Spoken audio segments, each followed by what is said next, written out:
नमस्कार, आप देख रहे हैं इंडिया न्यूज इन खबर। मैं हूं आपके साथ आशीष राजेंद्र कुमार और आज मैं आपको एक ऐसी शख्सियत से रूबरू कराने जा रहा हूं जिन्होंने आर्किटेक्चर के फील्ड में काफ़ी नाम कमाया है, या ये कह लीजिए कि अपनी कारीगरी से सबका दिल जीता है। मैं बात कर रहा हूं नीतू अकाली जी की। मैम, पहले तो बहुत बहुत स्वागत है आपका हमारे चैनल में। और इनके बारे में ज़्यादा इन्फॉर्मेशन आपको नहीं दूंगा, केवल इतना सा कहूँगा कि जो इनका काम है एक बार अगर आप देखेंगे तो इनके फैन ज़रूर हो जाएंगे। साथ ही साथ इनका एक स्टूडियो है जिसका नाम है मोमो। गोवा में मैम वो स्टूडियो चलाती हैं और इनका जो कार्य है या फिर कह लीजिए इनकी तराश की या कारीगरी के जो नमूने हैं वो वहाँ आपको आराम से मिल जाएंगे। ऐसे में आज हम मैम बातचीत करेंगे जो आर्किटेक्चर का जो काम है, जो फील्ड चल रहा है उसके लेकर, उसके साथ साथ क्या वो ऐसे सवाल हैं जो लोगों को आप बताना चाहेंगे, उनके जवाब देना चाहेंगे।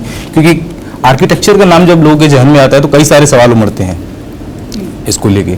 तो सवालों के सिलसिला शुरू करने से पहले सबसे पहले मैं आपसे ये पूछूंगा कि मतलब आपने ये फील्ड क्यों चुना? आर्किटेक्चर को मैंने नहीं चुना, मुझे लगता है आर्किटेक्चर ने मुझे चुना। बट अब जब मैं आर्किटेक्ट बन चुकी हूँ तब मुझे मेरे घर वाले बताते हैं कि मैं बचपन में जब बहुत ही छोटी थी तब घंटों घंटे लेगो ब्लॉक्स लेकर घर बनाती थी। बताइए। और सादे घर नहीं बनाती थी, घरों को व्हील्स पर बनाती थी और पूछती थी कि घर क्यों नहीं चल सकते और घर हिल क्यों नहीं सकते, हम एक ही सिटी में क्यों हैं, हमें ऐसा घर होना चाहिए जिसको हम पैक करके कहीं और जा सके। एंड जब मैं आर्किटेक्चर में मास्टर्स करी थी ऑक्सफोर्ड में तो वो पूरा फुल सर्किल आया, बिकॉज मेरे मास्टर्स के जो टीचर थे मेरे डेविड ग्रीन नाम के, वो इंटरनेशनली बहुत वेल नोन आर्किटेक्ट है। उनका सबसे फेमस प्रोजेक्ट है वॉक इन वॉकआउट सिटी, जो एक सिटी ऐसी हो जहाँ के सारे घर चल सकते हो। बिल्कुल। तो आई थिंक ये समहाउ डेस्टिनी थी कि अपने आप सब चीज़ें जगह पर आ गई। हाँ, ऑक्सफोर्ड यूनिवर्सिटी का जिक्र किया मैम आपने, तो आपको पता है कि बतौर आर्किटेक्ट भारत से ज़्यादा विदेश में कमाई होती है इसकी। अगर आपको बतौर सैलरी की देखा जाए तो आपने भारत वापस आकर ये चुना। अगर आप चाहते तो आप विदेश में ये सब कर सकते थे, वहाँ अपने काम को दिखा सकते थे, लेकिन भारत ही क्यों वापस आए? अब क्या देश से ज़्यादा लगा? मुझे एक्चुअली ऐसा था कि जब मैं आर्किटेक्चर की पढ़ाई कर रही थी तब हमारे कॉलेज में बहुत सारे ग्रुप टूर्स होते थे जी। और मैं 1-2 टूर पे गई थी और तब मुझे बहुत सुंदर लगने लगा हमारा देश। ओके। एंड मांडू गए थे, मांडू के पुराने हिंडोला महल, जहाज महल देखे, खजुराहो के मंदिर देखे, आर्किटेक्चर की समझ आने लगी, अजंता अलोरा। तब मुझे रियलाइज़ हुआ कि एक तो हमारा देश बहुत सुंदर है, तो मैं हर साल अकेले ट्रैवल करने लग गई विद इन इंडिया। काफ़ी कुछ कच्छ गई, कच्छ के गाँवों में भुज, लुधिया, पाकिस्तान के बॉर्डर पे जो है पुराने मट्टी के घर बने हुए हैं, यहाँ सब जाते मैंने बहुत एक्सप्लोर किया। तब मुझे इंडिया से बहुत ज़्यादा प्यार हो गया, बहुत ज़्यादा, मतलब बहुत ज़्यादा। तो जब मैं बाहर पढ़ भी रही थी मुझे हमेशा से पता था कि इंडिया में बहुत कुछ सीखने के लिए है from the traditional culture point of view, कि हमारे जो पूर्वजों ने जो भी सीख है, be it vastu, be it Ayurveda, be it architecture, बहुत साइंस है हमारे कंट्री में जिसको हम खो रहे हैं और भूल चुके हैं। एंड मुझे इसमें बहुत इंटरेस्ट है, तो मुझे था कि मैं वापस आऊँ और यहीं रहूँ और सीखूँ और यहाँ के ही लोगों के लिए काम करूँ एंड इन अ वे जो हम खो रहे हैं उसको थोड़ा बचाने की कोशिश करूँ। बिल्कुल, बहुत उम्दा कदम मैम ये आपका रहा। आपके बारे में नीतू जी बता दूं। और अगर अगले सवाल की ओर बढ़ते हैं तो अगला सवाल है कि एक सस्टेनेबल जो आर्किटेक्ट है उसका महत्व क्या है लोगों को, मतलब आप बताना चाहेंगे आप, क्या इंपॉर्टेंस है इसकी? सस्टेनेबल आर्किटेक्चर अभी बहुत अलग सा शब्द लगने लग गया है, बिकॉज अभी हम इसकी बातचीत करने लगे हैं इन द वेस्टर्न वर्ल्ड कि सस्टेनेबल लिविंग क्या होती है। पर देखा जाए तो इंडिया में अगले 40 साल से पहले तक सब कुछ सस्टेनेबल ही था। बिल्कुल। हमारा रहन सहन बहुत सिंपल था, नेचर से मिलजुल कर रहते थे हम, एनिमल्स के साथ, पशुओं के साथ हम मिलजुल के रहते थे। हर एक के घर ऐसे बने होते थे जो नॉर्मल मिट्टी से बनते थे, जिसमें ज़्यादा हम इन्वायरमेंट को नुकसान नहीं पहुंचाते थे। हर एक के घर में पेड़ होते थे, बहुत पेड़ होते थे, आंगन होते थे, उसमें हमारे साथ ऐसा आर्किटेक्चर होता था जो नेचर के हिसाब से बनाया जाता था। जहाँ गर्मी है वहाँ उस टाइप का आर्किटेक्चर की गर्मी कम हो, जहाँ ठंडी हो उस टाइप का। एक टाइप की बिल्डिंग हर जगह कॉपी नहीं होती थी जैसे अब हो रही है। उस टाइम लोग बहुत सोच समझ के घर बनाते थे और बहुत सोच समझ के रहते थे। तो सस्टेनेबल लिविंग वही है कि ज़रा सोच समझ के जियो, और अब हमने वो करना छोड़ दिया है। जी। तो वही है कि वापस सोचना शुरू करना है। कल मैं पढ़ रहा था मीतू जी के बारे में, तो एक आपका कॉन्सेप्ट मेरे को वहाँ नज़र आया था, बाबी साबी, बड़ा ही इंटरेस्टिंग लगा मेरे को। उसके बारे में थोड़ा बताइए जानकारी से। तो वाबी साबी एक्चुअली एक जापानीज़ फिलॉसफी है। जी। मैंने बहुत साल पहले पढ़ा था, और जब मैंने पढ़ा तब मुझे लगा ये मेरी मान्यता से काफ़ी मिलती जुलती फिलॉसफी है। वाबी साबी में कहते हैं कि जो चीज़ जैसी है उसको अप्रिशिएट करो, उसकी सुंदरता उसी में है, उसकी सुंदरता उसकी सादगी में है, उसकी सुंदरता उसके प्राचीन नेचर में है, जो उसका जो रंग है, जो मटेरियल है, जो टेक्सचर है। जैसे नेचर में अगर हमारे पास कोई एक पेड़ है, वो पेड़ उगेगा, फिर वो सूखेगा, उसके पत्ते गिरेंगे, फिर नए फूल आएंगे और फिर वो फिर से उगेगा। तो उसकी ब्यूटी उसके साइकिल में है। और हम ये नहीं कहते कि अरे पेड़ सूख गया तो अब वो ख़राब हो गया या इसके पत्ते गिरे, पतझड़ भी ब्यूटीफुल है। तो वाबी साबी वही कहता है कि जो वो नेचर का तरीका है कि हर एक चीज़ में उसकी ब्यूटी है, वैसा ही हमें लाइफ में देखना है, वैसे ही हमें लाइफ में सोचना है। तो एक अलग सोच है जो कहती है कि अगर आप लोकल पत्थर यूज़ करते हो अपने इंटीरियर्स में तो वो बहुत ब्यूटीफुल है, आपको शाइनी आर्टिफिशियल स्टोन की ज़रूरत नहीं है जो परफेक्ट दिखता हो। तो मुझे ये सोच बहुत पसंद है, बिकॉज़ अगर आप कोई भी पुरानी चेयर को देखो या पुराने हमारी ग्रैंडफादर की कुर्सी हो लकड़ी की, वो कुछ सालों बाद उसकी पॉलिश निकल आती है, वो पुरानी हो जाती है। उसमें एक अलग ही ब्यूटी है। जब लकड़ी पुरानी हो जाती है उसके एक सॉफ्टनेस आ जाती है, थोड़े एजेस राउंड हो जाते हैं, थोड़े से क्रैक्स आ जाते हैं। वो बताता है कि ये कुर्सी हमारे घर में बहुत सालों से है, ये हमारे से पहले भी किसी ने यूज़ की है। तो उसकी एक अलग वैल्यू है, उसकी एक अलग ब्यूटी है जो हम अभी नहीं सोचते। हम सब चीज़ फेंक देते हैं और हम सोचते हैं कि नहीं ले आओ। एंड वाबी साबी ये कहता है कि जो आपके पास है उसको पहले अप्रिशिएट करो।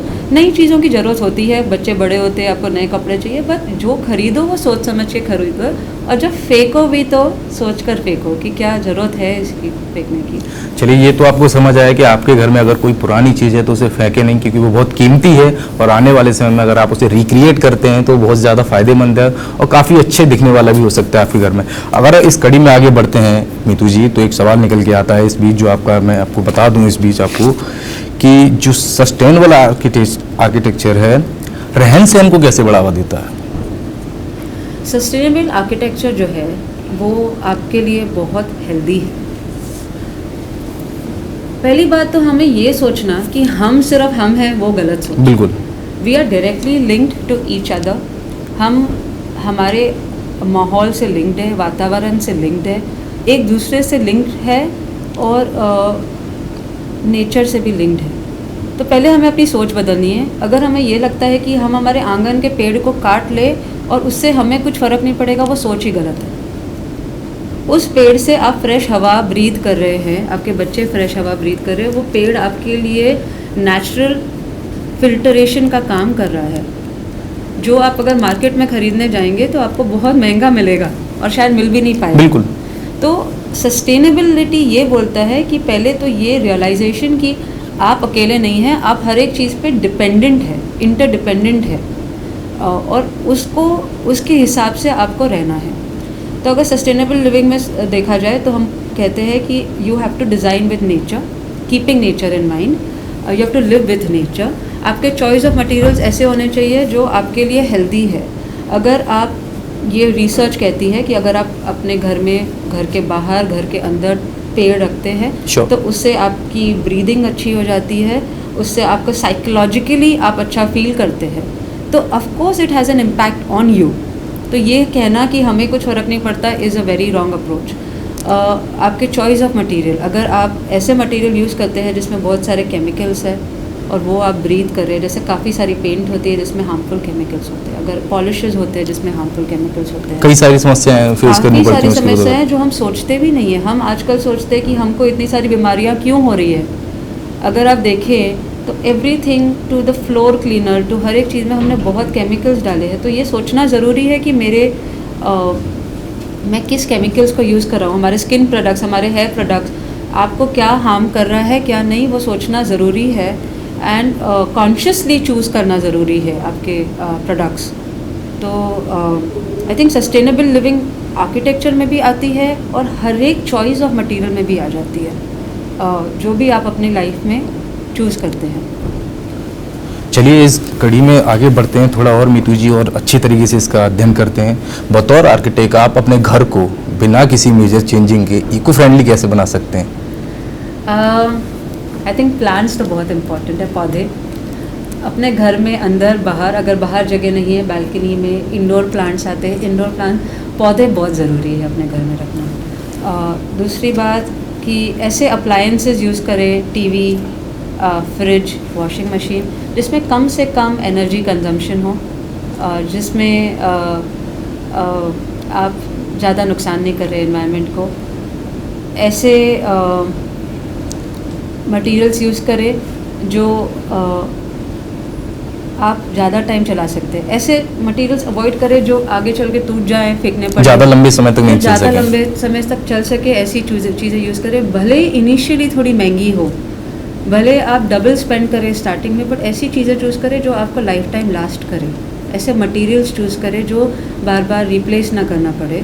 और शॉर्ट टर्म थिंकिंग ना रखें, लॉन्ग टर्म थिंकिंग रखें। Something that will last us for a life time. कि ये सोचना कि अभी मैं ले लेता हूँ सस्ता, आगे देखा जाएगा। अगर आप अफोर्ड कर सकते हैं तो ऐसी चीज़ें ले जो एनवायरमेंटल फ्रेंडली हो और जिससे ज़्यादा इम्पैक्ट नहीं हो रहा हो एनवायरनमेंट को, और आपको भी कम से कम इम्पैक्ट हो रहा हो। भले कम खरीदें पर अच्छा खरीदें। बिल्कुल, एक रोचक सवाल निकल के आता है मीतू जी यहाँ पे। आपका मैंने जिस तरीके से आपके बारे में पढ़ा है और जाना है, तो इनकी एक खासियत है कि पुरानी चीज़ों को इस तरीके से रिक्रिएट करती हैं कि उनकी वैल्यू डबल हो जाती है। और डबल हो जाती है ऐसा नहीं कि उसकी कीमत भी बढ़ जाती है, ऐसा कुछ नहीं। कीमत एक लेवल पे रहती है, लेकिन चीज़ की जो वैल्यू है वो डबल हो जाती है और आपके घर को एकदम निखार देती है। कैसे कर लेती हैं आप ये सब? ये एक्चुअली उसी थोड़ा टिप्स बताइए हमारे दर्शकों को। ये उसी सोच से आता है कि हर एक चीज़ में ब्यूटी देखनी है।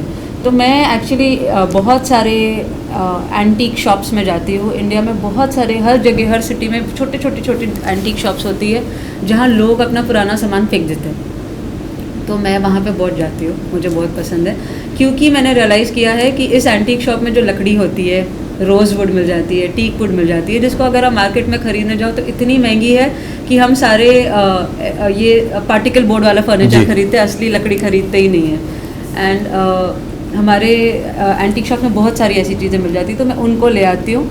उसके फिर मैं उस पर काम करती हूँ। मेरी पूरी टीम है जो हम लोग उसको या तो पेंट करते हैं या उसको पॉलिश करते हैं या उसमें कोई कलर लगाते हैं, या उसका अगर जैसे हमारे साथ ऐसे होता है कभी कि किसी टेबल का बेस मिल गया पर उसका टॉप नहीं है, बिकॉज वो बहुत पुरानी चीज़ है। तो हम अगर टेबल का बेस मिल गया तो उसका टॉप नया बना ले। तो जैसे अगर लकड़ी का बेस मिल गया तो उसका टॉप हम मार्बल के टुकड़े से बना लेते हैं या किसी ग्लास के टुकड़े से बना लेते हैं, या नया लकड़ी का टुकड़ा मिल जाता है। तो ऐसे मिक्स एंड मैच करके थोड़ा सा out of the box thinking से नए तरीके से उसको लुक देते हैं। पुरानी कुर्सी मिल जाए तो उसकी कुशन बदल के, उसकी पॉलिश का कलर चेंज करके उसको एक नया मॉडर्न लुक दे देते हैं, नए कलर्स यूज़ करके। जैसे आजकल पेस्टल शेड्स बहुत फैशन में हैं, तो अगर पुराना कुछ चेयर मिल गई तो उसको मैं वाइट पेंट करके उसको सॉफ्ट ब्लू या सॉफ्ट ब्लश कलर या एक्वा कलर, ऐसा कोई कलर देके उसको कम्प्लीटली मॉडर्न लुक दे देती हूँ। और मटेरियल तो आपको पता है अच्छा है, बिकॉज आपने लकड़ी अच्छी खरीदी है, आपने ऊपर कुशन अच्छा डाला है, आपने फैब्रिक अच्छा डाला है, तो वो बेस्ट प्रोडक्ट बन जाता है फिर। बिल्कुल, अगर आपको ये सब नमूने इनकी कारीगरी की देखने हैं तो वेबसाइट है जो स्टूडियो मोमो है, उस पर जाइए, आपको देखने को मिलेंगे। काफ़ी शानदार नमूने आपको वहाँ देखने को मिलेंगे। साथ ही साथ आपको ये पता लग जाएगा कि किस तरीके से मीतू जी अपना काम करती हैं। हाँ, आखिरी सवाल की ओर बढ़ते हैं मीतू जी। जो आखिरी सवाल है कि एक सस्टेनेबल आर्किटेक्चर को बढ़ाने के लिए सरकार को क्या क्या बदलाव करने चाहिए देश के अंदर? आई थिंक सरकार को अर्बन प्लानिंग के लेवल पर बहुत ध्यान से रूल्स फॉलो करने चाहिए, इन द सेंस कि हर सिटी में जी एटलीस्ट मेरे हिसाब से 30 से 40% ग्रीन स्पेसेस ज़रूरी है। भले आपके घर छोटे हों लेकिन बाहर की जगह जहाँ गार्डन हो, बड़े बड़े गार्डन, जहाँ की जिसको बोलते हैं लंग ऑफ द सिटी, बिल्कुल वो होनी चाहिए, जहाँ पे वो आपकी पूरी सिटी का फिल्ट्रेशन जैसे एक्ट करे, सिटी की हवा क्लीन रखे, पोल्यूशन लेवल्स कम रखे। ऑल्सो कितनी कार्स यूज़ हो रही है उस पर एक चेक होना चाहिए। पेडेस्ट्रियन लोगों के लिए, पैदल चलने के लिए रोड शुड बी कंफर्टेबल, कि लोग चलना चाहे। आजकल ऐसा होता है कि अगर आप सब्जी खरीदने जा रहे हैं तो भी आप अपनी गाड़ी ले जाते हैं, बिकॉज रोड्स में या तो बहुत प्रदूषण है, या बहुत आवाज है, या बहुत गड्ढे हैं और चलने के लिए कंफर्टेबल नहीं है। तो अगर ऐसा पेडेस्ट्रियन फ्रेंडली सिटी बन जाए या साइकिल फ्रेंडली सिटी बन जाए, जो लोग छोटी छोटी चीज़ों के लिए गाड़ी ना निकालें, पब्लिक ट्रांसपोर्ट ऐसे हो, तो आई थिंक ये छोटे छोटे changes can make a big difference आगे चलकर। नीतू जी, कई सारे लोग ऐसे हैं जो इस फील्ड में नाम कमाना चाहते हैं, इस फील्ड में काम करना चाहते हैं आगे, तो बतौर आर्किटेक्ट आप उन लोगों को क्या सलाह देंगी? कई स्टूडेंट्स हैं जो अभी पढ़ाई कर रहे होंगे इस चीज़ की, या इस वीडियो को देख रहे होंगे, सीखना चाह रहे होंगे, तो उन्हें क्या करना चाहिए इनके फ्यूचर? आई थिंक मैं हर स्टूडेंट से जब बात करती हूँ, मैं उनको ये पूछती हूँ कि हमेशा खुद से पूछो कि मैं क्यों करना चाह रहा हूँ। जब क्यों करना चाह रहा हूँ का जवाब मिल जाएगा तो क्या करना चाह रहा हूँ और कैसे करना चाह रहा हूँ अपने आप समझ में आ जाएगा। तो आपका जो रीज़न है आर्किटेक्चर में आने का क्या है? अगर आप सिर्फ पैसा कमाने आ रहे हैं तो आपका अप्रोच अलग होगा। अगर आप आर्किटेक्चर को एज अ माध्यम देखते हैं जिससे आप वातावरण में और हमारे लाइफस्टाइल में कुछ परिवर्तन ला सकते हैं, तो आपका अप्रोच अलग होगा। तो हर एक स्टूडेंट को स्टडी के लेवल पर ही खुद से पूछ लेना चाहिए कि मैं क्या करना चाहता हूँ आर्किटेक्चर के माध्यम से, अपनी पढ़ाई के माध्यम से, और जवाब अपने आप आगे मिलते जाएंगे। बट मेरा एक सजेशन है टू हर student and to everybody who is watching this, कि जो भी आप लाइफ में चॉइसेस करते हैं, ट्राई एंड बी ऑथेंटिक। आपके इसलिए चीज़ें ना करें बिकॉज आपको किसी को दिखाना है, चीज़ें अपने लिए करिए, स्वार्थी बनिए, अपने लिए करिए, अपने अच्छाई के लिए, आपके जिससे फ़ायदा हो उसके लिए करिए। And I think that is very important to be authentic. जब आप खुद के लिए ऑथेंटिक हो जाएंगे, आप अपनी खुद की केयर करने लग जाएंगे, तो आपको हर जवाब खुद मिल जाएगा कि मेरे लिए क्या अच्छा है, और मैं क्या ब्रीथ कर रहा हूँ, मैं कौन सा पानी पी रहा हूँ, मैं किस मटेरियल को यूज़ कर रहा हूँ, इससे मेरे पे क्या इफ़ेक्ट हो रहा है। अगर हर एक जन वो सोचने लग जाए तो हमारी लाइफ काफ़ी मीनिंगफुल हो जाएगी और काफ़ी अच्छी हो जाएगी। बिल्कुल, समय का अभाव है, सवाल कई सारे हैं, कई सारे मुद्दों पर बातचीत करनी है, लेकिन हम फिर से जुड़ेंगे। बहुत बहुत धन्यवाद नीतू जी आपका हमारे साथ जुड़ने के लिए। एक बात तो साफ जाहिर होती है, अगर आपके हौसलों में उड़ान है और आपके इरादे मजबूत हैं तो आपको कामयाबी जरूर मिलती है, और जो आपके सपने होते हैं वो भी सच होते हैं। उसका जीता जागता उदाहरण हमारे सामने नीतू जी यहाँ बैठी हैं। उन्होंने बताया कि किस तरीके से उन्होंने एक ऐसे फील्ड को चुना और उसको उस तरीके से बुना और फिर अपनी कारीगरी से एक नमूना पेश कर दिया। खैर, फिलहाल के लिए इतना ही। आप जुड़े रहिए इन खबर के साथ। धन्यवाद। इन खबर चैनल को सब्सक्राइब करें और बेल आइकन दबाना ना भूलें।